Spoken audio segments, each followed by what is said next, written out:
What if the single most powerful longevity upgrade available to you right now wasn't a supplement, wasn't a drug, and wasn't some exotic protocol that cost thousands of dollars? What if it was stress? Not the kind that keeps you up at night worrying about your inbox. I mean carefully dosed, deliberately applied, biologically intelligent stress. And what if the latest science showed that this stress doesn't just make you mentally tougher, it literally rewires your mitochondria, upgrades your cellular cleanup systems, and leaves a biological memory inside your cells that makes them smarter, faster, and harder to kill? That's what we're talking about today.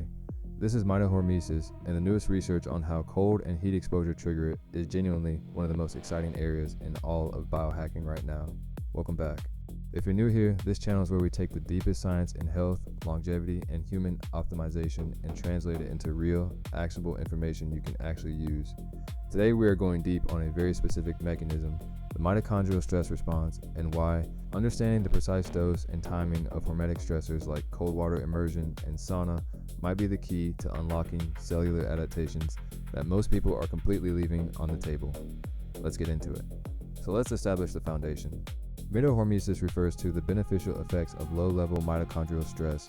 The word hormesis itself comes from the Greek for to set in motion, and it describes a biological phenomenon you've probably experienced without ever naming it. A small controlled dose of something harmful, when applied correctly, makes you stronger than you were before.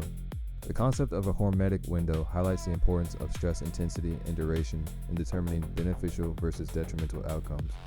Go too light and nothing happens. Go too hard for too long and you break down. Hit that sweet spot and your biology upgrades itself. That's the game we're playing. Now here's where it gets really fascinating, and this is the angle I want to focus on today. Mitochondria contribute to stress adaptation through mechanisms including induction of the mitochondria unfolded protein response and the integrated stress response. These responses are essential for managing mitochondrial proteostasis and restoring cellular function, with each being tailored to specific stressors and cellular milieux. What that means in plain English is that your mitochondria are not passive energy factories, they are active stress sensors with their own built-in alarm systems, repair crews, and adaptation protocols. And the stressor you use, whether it's cold, heat, or exercise, determines which specific repair crew gets called in. This is not one-size-fits-all biology. The specificity matters enormously. Let's talk about cold first, because the recent human data here is genuinely surprising, and it actually flipped a lot of assumptions that even experienced biohackers have been working with. The first time men in a recent study got into 14 degrees Celsius water, markers of autophagy, the process by which cells identify and recycle their own damaged components, dropped, markers of programmed cell death rose, and inflammatory signaling increased. By every measure the researchers tracked, that first cold exposure suppressed the cellular cleanup it was supposed to trigger. Let that sink in. The very first cold plunge made things worse on a cellular level. But here's where the hormetic story gets beautiful. 7 days later, after daily immersions in the same water at the same temperature, those same markers had reversed. Autophagy was enhanced, apoptotic signaling was suppressed, and inflammation had quietened. The cells had adapted. They had built a memory of the stress and come back not just repaired, but upgraded. The sympathetic response dampens, cortisol spikes moderate, and the body becomes more efficient at managing the thermal challenge, freeing resources for the maintenance processes that were suppressed during the initial crisis.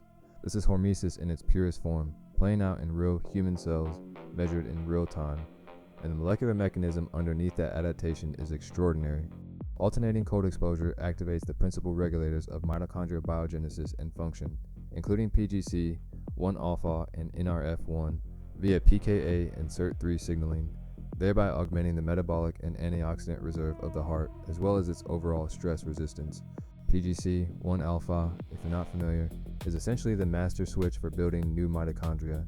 Every time it gets activated, your cells don't just repair old mitochondria, they manufacture fresh ones. More mitochondria means more ATP, more cellular energy, and a dramatically improved ability to handle future stressors. Mouse models illustrate that cold exposure induces a gene expression pattern of mitochondrial biogenesis and mitophagy that is remarkably similar to exercise. Cold and exercise are, at the mitochondrial level, speaking the same biological language. Now let's layer in the heat side of this equation, because sauna is doing something equally remarkable, and the mechanisms are distinct enough that stacking cold and heat correctly can give you adaptations that neither can produce alone. Mild thermal stress from sauna or cold exposure elicits hormetic responses that activate NRF2, sirtuins, and autophagy. NRF2 is your body's master antioxidant regulator. Sirtuins are your longevity proteins, the same family that caloric restriction and fasting activate. When heat stress turns these on, it's triggering a cleanup and reconstruction operation at the cellular level. Preconditioning strategies, including heat acclimation, elicit physiological adaptations to enhance response to future heat exposures. And within this research, an area of growing interest is examination of subcellular adaptations that contribute to whole body acclimation, such as changes within mitochondria. Here's something most people completely miss about both cold and heat protocols. The dose response curve is non-linear, and there is absolutely a threshold below which you are wasting your time. While cold plunges have become a popular wellness ritual, emerging research suggests that brief, non-shivering dips may fall short of cold's true therapeutic potential. Sustained cold exposure, intense and prolonged enough to induce shivering, acts as a hormetic stressor that activates multiple longevity pathways. Key to these benefits is the physiological signal of shivering, which triggers mitochondrial remodeling, increased glucose transporter activity, and upregulation of the body's internal repair programs. Shivering is not a sign you've gone too far.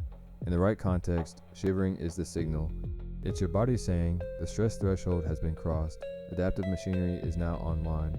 Short cold exposures without sufficient thermal load fail to elicit these deeper adaptations. So the Instagram famous 30-second cold shower is probably not doing what you think it's doing. That doesn't mean cold showers have no value. They absolutely have psychological benefits and nervous system effects. But if mitochondrial biogenesis and autophagic upregulation are your target, you need to stay in long enough and cold enough to clear that hormetic threshold.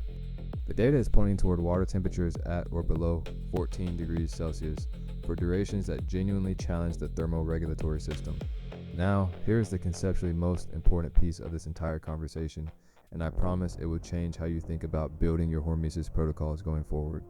Mitochondrial reactive oxygen species are central regulators of cellular function, yet their biological roles are often reduced to an oxidative stress/antioxidant dichotomy.